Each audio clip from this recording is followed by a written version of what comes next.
Hello and welcome to Microsoft Word 2019. On the left-hand side is a blue panel. This shows you the home and the new and the open, each with separate sections and separate documents that you can open up. All depends on what you need. Now the home button does show you some templates and the existing documents you've previously worked on or most recently worked on. The new is all the templates. We do have a scroll bar here. You can scroll through and find something, or of course you can type into the search box and find a template that's already been designed. And the open simply allows you to go to the OneDrive or your own PC or browse to a file that you have previously used and want to pull a document from. I'll go ahead and click on the home button. Please take a look at this entire screen. Up here, this is brand new. We have a little frowny face and a happy face. These are feedback buttons for Microsoft. You could also hit the sign in, which allows you to sign in and connect to your OneDrive account where all your documents may be stored. We do have a help button, which is a question mark, a minimize to put this entire program down on your taskbar, maximize to fill up the entire screen, or the bright red close button.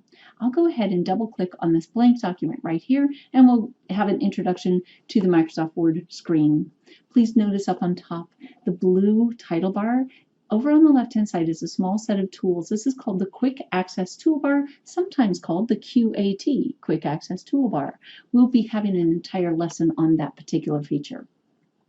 Of course, in the center of the blue bar is the title of our document. Since I have not saved it, it knows that this is the first document I've opened today. It says Document 1. The sign in allows me to sign into OneDrive to access other files. This button allows me to collapse or expand my ribbons. The ribbons, of course, are right underneath where it says File, Home, Insert, Design. These are called ribbons.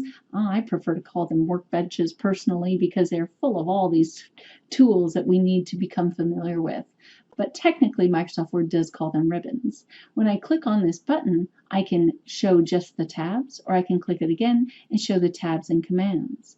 You can also do this with a double click on any one of the ribbon titles. I can double click the word home, click, click, and it will collapse. Click, click, and it will expand.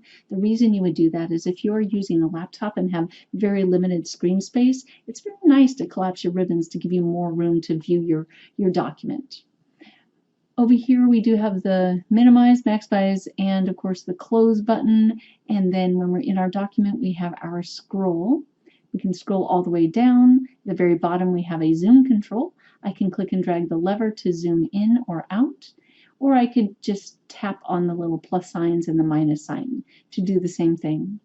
Here we have our reading mode, which simply realigns the document more like a textbook layout.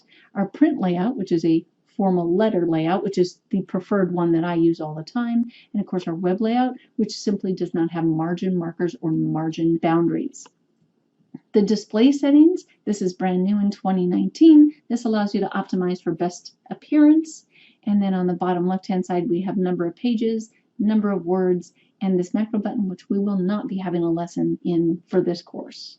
Please notice I do have a ruler on the left and a ruler on the top. If you do not have a ruler, you would click the View ribbon up on top on the far right-hand side, the View ribbon, and put a check mark right here where it says Ruler.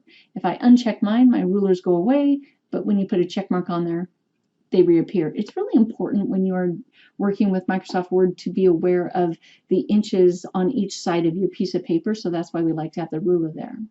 All right, that's it for now, and we will see you in the next lesson.